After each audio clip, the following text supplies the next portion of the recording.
Welcome back, Richard. It's good to see you It's good to be here. in a different environment. You're in a different place. I am indeed. I won't give you the details, but yes, different environment. Yes, but it seems to be working. For the past, I don't know, month or so, we have worked really hard not to talk too much about the pandemic. That's right. It's been about 5 weeks ago we did a podcast on vaccinations and things like that. But since then we've worked really hard not to talk too much about the pandemic, but we're back to it today. Well, we had to be, right? Right. I mean, you just can't just keep ignoring it. Yeah. Can't ignore it. Yeah. And we're in the midst of, everybody knows about the Delta variant and how it has really contributed to this uptick in the number of infections, and we recently received words of this new mu variant. Don't know much about that yet. Haven't read too much about that yet, but we're just going through the Greek alphabet, and hopefully we won't make it all the way to Omega, but we're at mu right now. Yeah, we're way ahead of schedule there, and in named storms. We live in Florida, and we're into the bottom of the alphabet very early this year. So we've already gotten to very deep into the alphabet, and so we have many more named storms. How'd you like that one? And doing the same thing with this. We have the lambda, and is it mu or mu? There's some confusion about the pronunciation. I think it's mu, because it's that's the Greek letter. It's very fancy. It's like a fancy letter U, right. But I think it's pronounced mu. Right. And the problem, of course, with the variants is that the fear is that we're going to get a variant for which there's no treatment. Right. And then you have a different kind of problem altogether. The vaccines are working against the Delta variant. Whether they'll work against mu and lambda, we simply don't know yet. Right. It's an empirical question that I hope we don't have to answer. Right. No, absolutely. And today we're going to talk about, we're going to kind of walk through a number of things. We're going to talk about grief. And, it's interesting because you mentioned named storms or stamed norms. Stamed norms. And in Florida, we are very accustomed to that because we get, once it becomes a storm becomes a tropical storm, they name it, and then we know them by name as they come through. We'll never forget Charlie and Ivan and of course Katrina and more recent ones. But that's here on the East Coast. But I have a friend who traveled over to the West Coast over the past week, and she sent a screenshot of her phone that is looking at wildfires. Oh.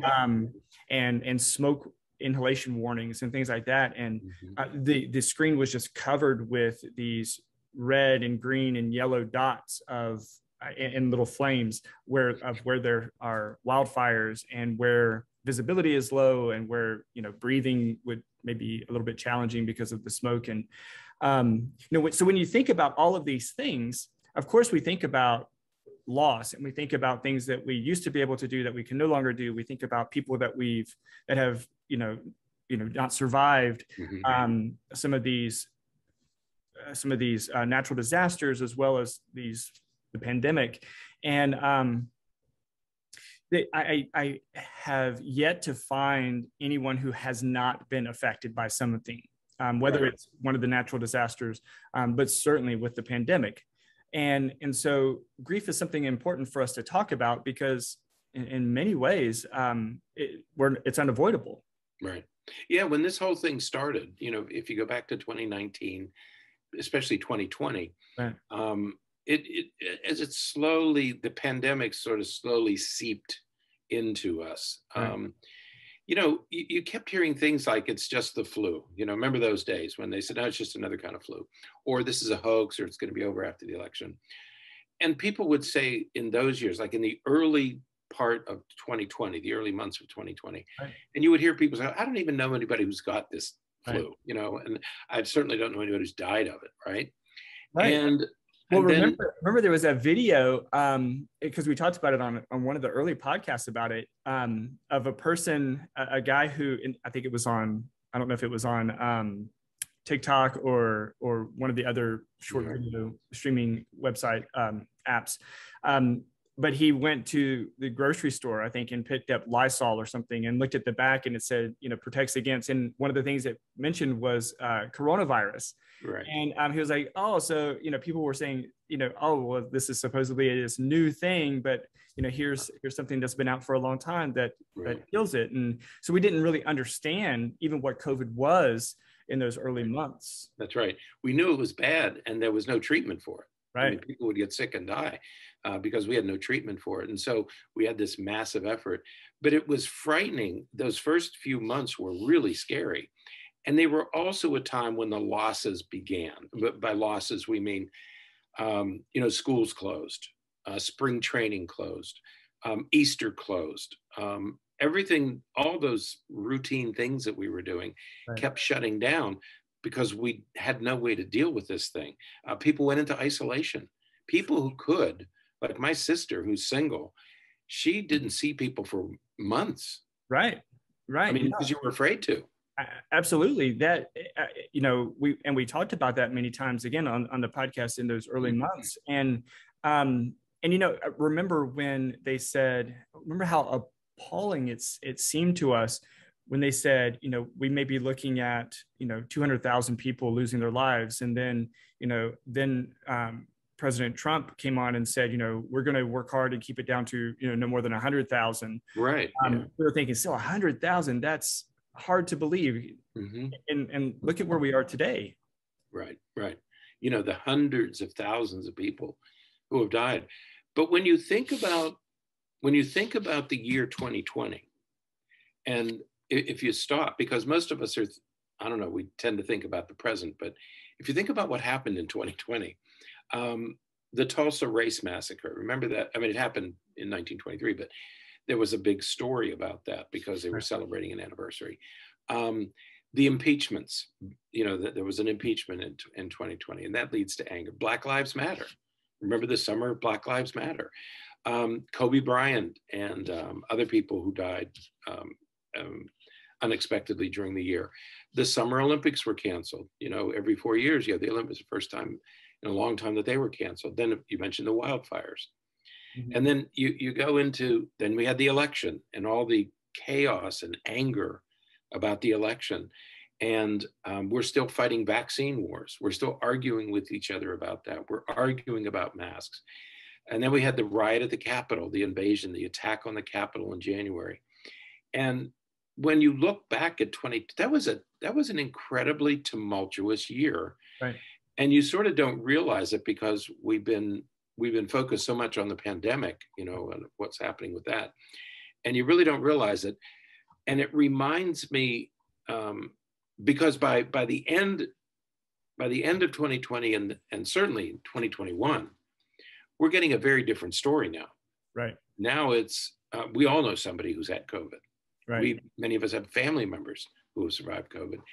And many of us know people who have died from COVID.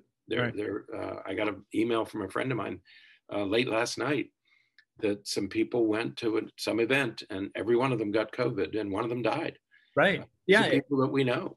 And people, you know, and if it's not a family member, you know, I was talking to someone yesterday and, you know, 3 or 4 people from their church have passed away. And, you know, with the work that we do, we see a lot of patients and we have a lot of connections to families in that way. And, you know, have had patients and family members of patients who have passed away. Yeah. So, yeah. And what it reminds me of, as I was talking to this woman, I happened to be talking to the guys in the repair shop, and I asked him how he's doing. He said, "Well, it's been tough." And this is a guy I know. He said, "I lost 2 family members last week," and one of the people I know, I've worked with her. She was a teacher, and I, you know, you're just stunned because here's somebody very, very close. And there was another customer there, and she said, "Yeah, I went to my doctor because I have all these pains and everything, and the doctor said, well, sounds like you're depressed. And so we got into this conversation, and it reminded me of the parable of the boiled frog, right. where, you know, if you throw a frog in hot water, it jumps out. Right. But if you put a frog in warm water and gradually increase the temperature, it won't leave, and it will eventually die in there. And that's sort of what we've been through in 2020 and 2021. Right. Is it feels a little like the parable, you know, it's been one thing after another. Right. And suddenly we find ourselves, we start talking about, do I have fibromyalgia? Do I have some physical disorder? Mm-hmm. Because I'm achy and I'm tired and I can't seem to get going. And what's wrong with me? And it may be that what we're all experiencing is some sort of grief, right, over all the losses that we've experienced over the past 18 months. Absolutely. And if you think about it, we have, you know, we've talked many times before on the podcast about stress. Right. And if we think about, again, the past 18 months, there are a number of different stressors that we've experienced. Not only the good grief 18 months of chronic stress. Right. That's right. Just one type of stress that we're dealing with. And that's this low, I don't even want to say low lying because it's pretty significant, but it's just this maintained chronic stress, right, over the past 18 months. But then there's also the acute stress of, you know, when you find out that someone that you know has passed, or, you know, when you think about, you know, I feel for the people who are, you know, losing their homes, or they're having to move because different protections that were out and available to people to be able to stay in their homes are they're losing those benefits or those resources, and so that's like another type of stress. Right. And again, you could go down the list of all these different things. You know, we've had a couple of big, you know, storms come through certain regions of the states over the past couple of weeks. And, you know, then you have that on top of everything. Mm-hmm. So we have these huge sources of stress that have just been maintained over the past 18 months. Right. And it just seems like they're one after the other, you know, the attack on the Capitol and the floods in New York, you know, first time in history that's ever happened in New York, where people are dying in their basements. And it just seems like one thing after another, and that stress builds up. It inevitably builds over time. And we've talked about stress and the effects of stress on the nervous system. And so, but we've had two kinds of stress, sort of gradually boiling the water, you know, getting the water hotter and hotter and hotter and hotter. And we're beginning to feel the effects of that. Right. And I agree. I think that, you know, one of the main things we're going to talk about today is that this experience that we're having with the fatigue and the, you know, sometimes physical pain, stress has a remarkable effect on our body. Right. And, you know, so it could cause physical pain, it can cause emotional pain, it can cause fatigue and just lack of motivation and pessimism. And it's very likely that much of that is really derived from grief. Right. That's right. That we're going through this sort of, I don't know, low-level grief, or grief that we don't even recognize. Right. You know, when we talk about, maybe we need to do another podcast on this, but, you know, we've talked before about, you know, sometimes we grieve things that we don't even recognize it as grief. Like sometimes when we have, when we have a child with who's experiencing a challenge, like a learning disability, or they're having some medical problem or something, we experience some type of grief because we had this ideal for what we would want for our kids. And when we're not realizing that can cause a grief, because it's like you're losing this idea of the ideal that you had, and you're having to work to accept what is the reality. And it's the same thing here, because we had this idea of what our lives were. The amount of control that we had over our lives, the things that we could do, and, you know, we took for granted the things that we could do. And now with those things gone, it's a loss. Right. That's right. And all of us, in one way or another, we're all experiencing Right. some kind of grief. So we are all experiencing a loss. Right. For some it's income, for some it's a job, for some it's a loved one, but we're all experiencing, or just life as it used to be. Mm-hmm. That's a loss, okay? And so if we look at what I call pandemic grief, it's a combination of two kinds of grief that we're not really as familiar with, okay? And one of these is anticipatory grief. Right. And the other is complicated grief. And I think what we're experiencing is a combination of those two. Right. Anticipatory grief is a fear of what will happen and an anger about the situation that we're in. But it's mainly about what's next, what in the world is going to happen next. And so that's anticipatory grief. Right. And we would refer to it as grief because it's almost like we're accepting that we're going to lose those things already. Right. That's right. There's a lot of people experience this, and I mentioned Brene Brown in a previous podcast, but this is another concept that she talks about, where even when good things happen, it's like things are too good, something bad is going to happen next. Right. But what's amazing, or in not a good way, is sometimes when bad things are happening, we just expect the bad to continue. Right. Okay, so what's next? What's going to happen next? What's next? That's right. That's right. I can't imagine, how difficult it is to go through a hurricane with everything that's been going on. And I just can't believe that New Orleans went through it again, right. that they had to deal with all that they've been dealing with. They haven't recovered from Katrina. Right. And now they're going through it again, on top of everything that all the rest of us have experienced. They right. now have to deal with that. Yep. Okay? Absolutely. And it's just, it's compounding and over time. So anticipatory grief is fear of what's going to happen. Complicated grief is grief that doesn't go away. The normal grief process typically takes 6 to 12 months. You lose a loved one, okay? The first 6 months are really difficult. The second 6 months, you begin to accept and resolve. It's the acceptance of the loss. Right. And you learn how to have a new life. If that doesn't happen, you have what's called complicated grief. And another name for that is persistent complex bereavement disorder. It's actually a disorder because you can't get on with your life. And we talk about impairment. Okay, this is grief that impairs you. Right. And so that's the problem here. So complicated grief is grief that goes on and on and on. I'm beginning to wonder if we're all experiencing some sort of complicated grief, universal complicated grief, because stuff keeps happening. Berney, I can't imagine what it would be like. We talk about these variants. What if we had another one? What if the mu variant was more catastrophic than Delta? Right. Yeah. Imagine what that would do to the population. Right. Yeah, no, it would be, it's hard to fathom. But again, that's that part of that anticipatory grief, right? Mm-hmm. Is that, what if we have more to lose?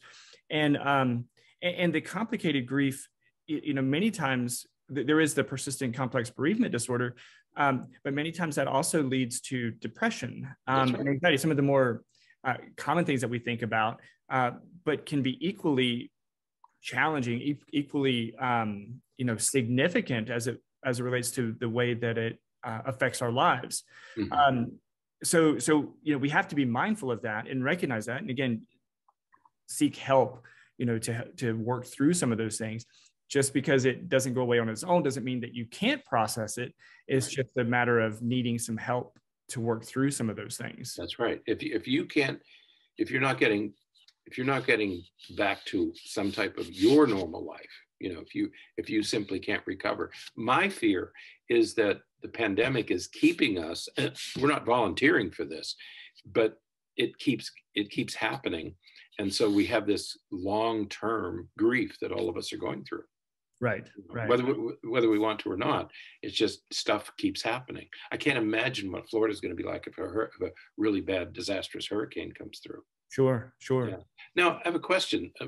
Did the Los Angeles public schools shut down? Oh, I'm not sure. Something happened. I think they either closed their schools and went back to online learning, or they mandated math. I can't remember it. They were in the news the other day, and I'll have to look and see what it was. But I'm thinking, imagine the effect that it would have if schools shut down and everything went back to online learning. Right. How disruptive that would be to everybody. Right. No, absolutely. And you know, as we look back over these past 18 months, but you know, good grief, we could look at our entire lives, but certainly over the past 18 months, there is this idea that everyone has experienced some form of loss. Right. It is nearly universal that there has been loss over the past as a result of the pandemic. And we're all carrying the weight of these losses, whether it's, you know, job, you know, just income in general, family members, you know, opportunities to do things that we had wanted to. I mean, I feel so bad for, you know, high school seniors and college students who, and kindergartners, you know, who don't get the, you know, the high school seniors who have been looking forward to graduation and all this stuff for, you know, 12, 13 years. Right. And then, well, we're not going to graduate. We're not going to do high school graduation. Right.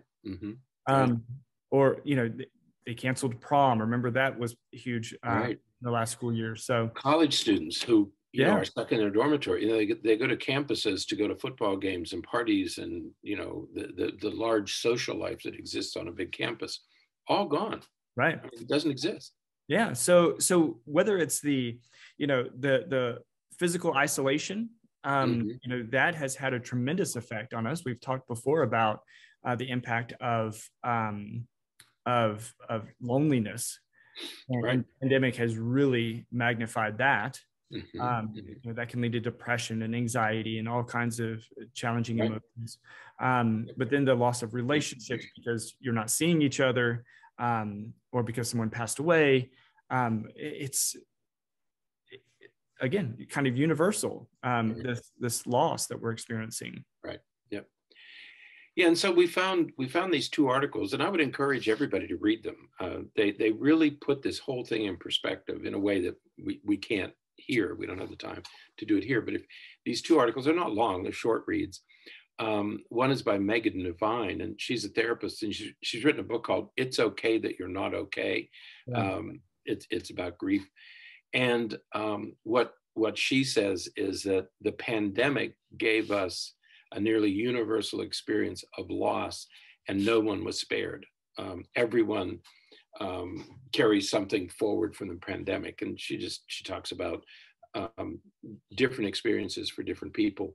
And she said, in the end of the article, she said, though it's very tempting, she said, we can't outrun this guilt or this grief. You're going to have to deal with it. We have this tendency to push forward, but she said, you're not going to outrun this, and it's something we're going to have to deal with. Right. And the second article is by Kendra Cherry, and she said the global coronavirus pandemic created a reality marked by this universal grief.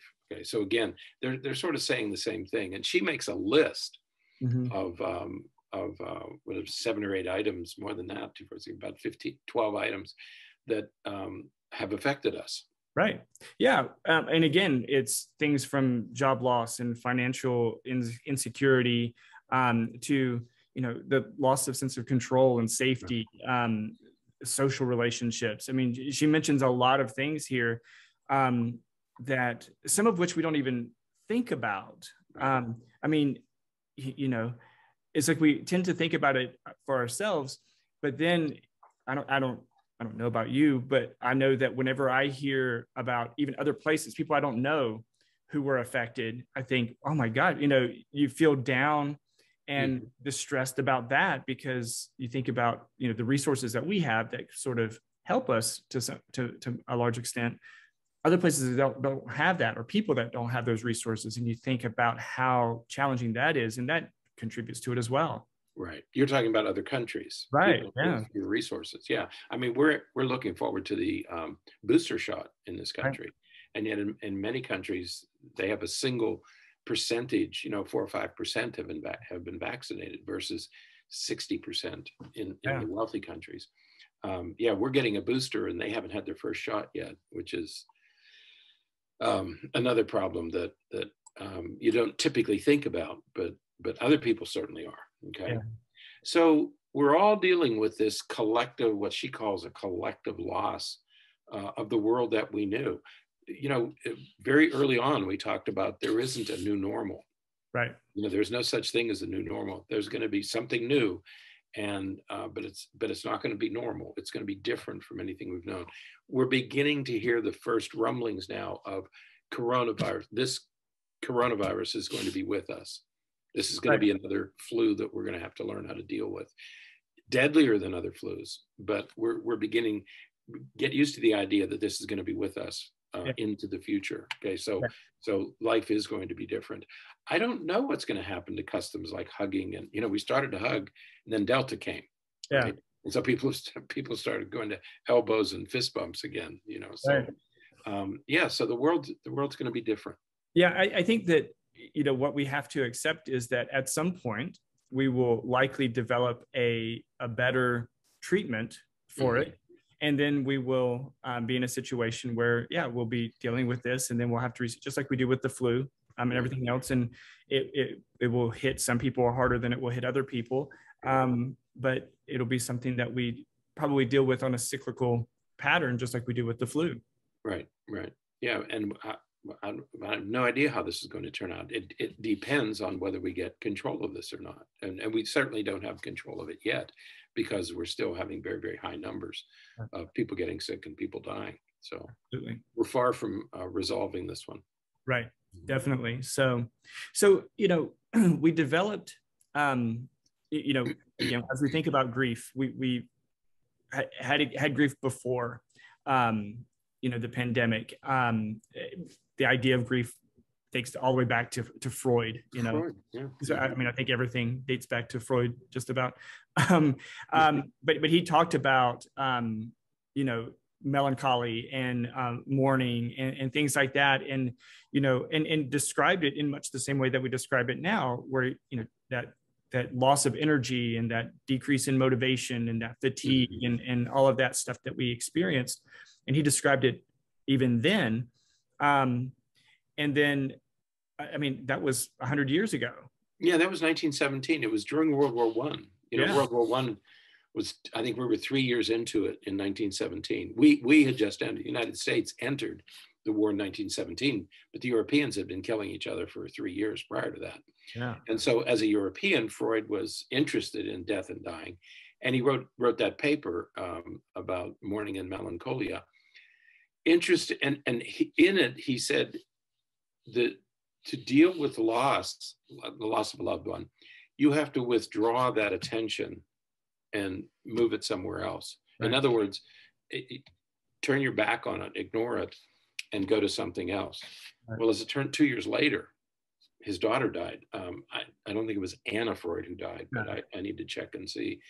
His daughter died and a grandchild died, and he changed his view. He said, well, don't do that. You have to stay, you have to keep that grief, and you have to keep that person close. But by then, everybody was moving toward, you can't really grieve, okay? Right. And so when World War II came along, the Europe was captured by this notion of stiff upper lip, grin and bear it, we'll get through this. And that's what permeated, for example, the London bombings, that Winston Churchill would go through the rubble and say, no, we'll persevere, and, made all those speeches about stiff upper lip, we're going to get through this. Well, that's where the whole, everybody has those signs up, keep calm and carry on.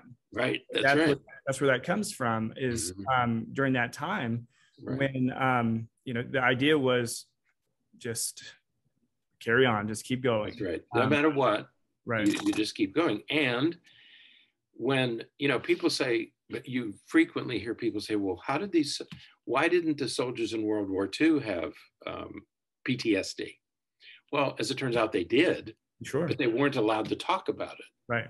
You remember Patton, the famous scene with Patton striking a soldier who had battle fatigue, what we call battle fatigue. The guy had PTSD and was really suffering, but nobody believed it. That's not what you did in those years. And so these men buried this grief, as people did in those years, but it didn't go away. It was still with them, and it's coming out now. Now that they're older, it's beginning to come out. Certainly, the Vietnam soldiers expressed that, and more recently, the wars, the 20-year war in Afghanistan and Iraq, those soldiers were able to express it.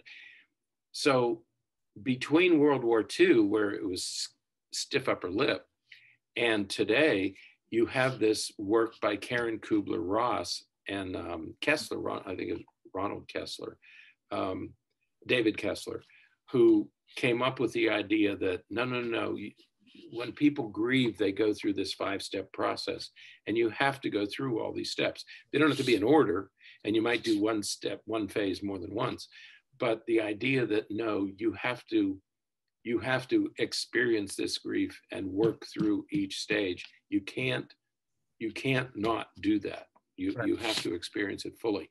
That's what gave everybody permission to grieve in a different way. Yeah, absolutely. And those 5 stages have become very popular. I'm glad that you pointed out that it's not linear, and you can go through the same stage twice, and you may skip stages and not do some of them at all. But they include denial, bargaining, anger, depression, and acceptance. Right. And we always say, the goal is to get to acceptance, but again, recognizing that you can get to acceptance, but then go back to denial or go back to depression. So you can vacillate between the different stages at different times, depending on what else is going on in our lives. Right. And certainly, as we experience new grief and loss, it's going to, potentially, some of these other losses are going to reemerge. And so things that you had accepted and you had dealt with and you feel as though you had put behind you, all of a sudden you're experiencing grief from those things all over again. And that's where the complicated grief comes in, because Kubler-Ross says you have to go through these stages and get to resolution. Right. The problem today is that this losses keep happening. And so you're going to experience new losses, and you're going to have to go through a new grief process. So don't be too hard on yourself if you find yourself going through denial again, because there are other losses that are coming along, and we have to deal with each of those losses. Absolutely. That's what complicated grief is. It never ends. Right. So I think that it's important that we note that, grief is a normal process. I mean, we have to go through grief. We will experience it because I think in many ways, experiencing grief is a way of knowing that something was important to you, something that you lost was important to you. That's what grief is. You're acknowledging the importance of it. Absolutely. And so it's a normal reaction to a loss, whatever that loss might be, whether it's a person or it's a life situation, or something else. So we all experience it at some point in our life. And, and it does get more challenging when we think about like anticipatory grief, and when we're dealing with the ramifications of complicated grief, and that stuff. But it is a normal part of the life process, and the letting go process. I mean, we experience grief when someone passes, but we also experience grief after a divorce. We experience grief after, our kids go away to college. We experience grief when we lose a job, or even when we quit a job and we move on to something else, we experience loss. And so all of these things contribute to that. Exactly. Right. And we need to be aware that it's okay to go through this process. It's okay to have the feelings that you're feeling. it's a normal, we are all grieving in one way or another, and it's perfectly fine to go through this grief process, but it's a cyclical process. You know, it continues. Right.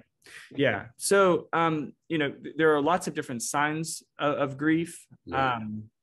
Many of the ones that we've already discussed, like it can feel like depression. It can feel like anxiety, but you're, withdrawing from other people. You're losing interest in things. You may have decrease in energy, decrease in appetite. You may have difficulty taking care of yourself, especially during those really acute, heightened times. Right. But there's a lot of things, everything from sadness to anger to avoidance, all kinds of things. Yes, poor sleep, nightmares, all this stuff is a normal part of the grieving process. So it is okay to go through all this stuff. Okay? Right. And what should you do about it? Well, the first thing is to say that these feelings are natural, normal, valid. It's okay to feel this way. That's number one. Okay. Right. Also, you're not going through this one alone. Everybody, in one way or another, everybody's struggling with this. Okay. Right. And the main thing, though, is that you have to take care of yourself. Right. And we've said that repeatedly on our podcasts and in our writings, is that you have to take care of your body. The stress and the grief and the depression and the anxiety will take a toll on you. And so the stronger you are, you mentioned to me the other day, Berney, that a person got COVID, fully vaccinated, in excellent health, works out, good nutrition. I mean, the individual has really taken really good care of the body and spirit. And you said that despite all that, the symptoms were really astonishing. Right. How sick the individual was during during the bout. With COVID. Even though the person was protected, it was a difficult time for her. Absolutely. And she had this person had a good body. Right. Yeah. And we know of lots of people who share similar experiences. So we have to accept that we're not going through this alone. We have to take care of our body, exercise and eat well and get sleep, and allow yourself the grace to experience the loss. Sometimes we try to have that stiff upper lip and we try to say, you know what, I'm just going to press through this. And we deny this feelings and we deny the loss and we deny all of this stuff. But that is only really going to prolong it because you're not allowing yourself to experience what you need to experience. Exactly. Right. And so it's normal. It's valid. Take care of your body. Reach out to others. Ask for what you need. If you need a break, if you need time off, whatever you need, you're going through a grief process. You're not weak, but ask for what you need and reach out to others.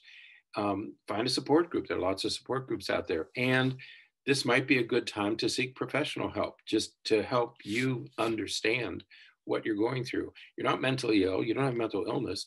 You're going through a normal grief process, and it's helpful to get some perspective from others. So this might be a good time to reach out and get professional help. Yeah, definitely. So we there are many people who believe that we are really still just at the beginning of this whole process, because who knows what's that anticipatory grief again, who knows what's to come, and what will happen with the pandemic and with these COVID variants and things like that.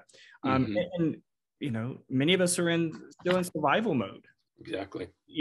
And because we're still in survival mode, we're not even fully processing the grief and the losses and all those experiences. So there's still the potential for some of that to come for many of us. And so, as you said, seeking out help if you are experiencing any of these feelings, and looking for some of that support and accepting that this is a normal process and something that you need to work through so that you can process it the way that you need to. Right. Yeah. Yep. This is you know, there was another therapist, her name is Gina Moffa. I don't know her work, but she said, we're going to be doing this for years. She said, I truly believe we're only beginning to see the grief emerge from the pandemic. And most of us, as you said, most of us are in survival. We're still in survival mode. Okay. Right. We're in the middle of the hurricane.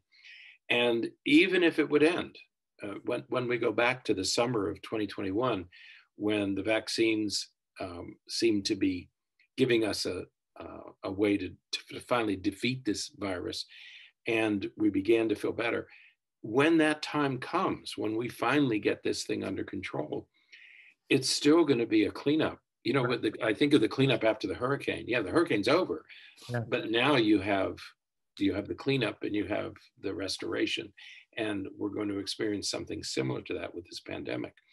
It's going to be a different world. Absolutely. At the other end of this thing. Absolutely. So we'll be mourning the loss of what we had. Absolutely. So if you're experiencing any of those things, you know, look for some help and to work through it in the healthiest way possible. So, and don't be afraid to admit that you're tired and you're weak and you're weepy, and you know, everybody is. We're all struggling with this thing. You know, don't be Winston Churchill. You know, just admit that you're feeling bad, and admit that you're frightened, and admit that you're sad. It's okay. You know, that's what we mean by acceptance. Definitely.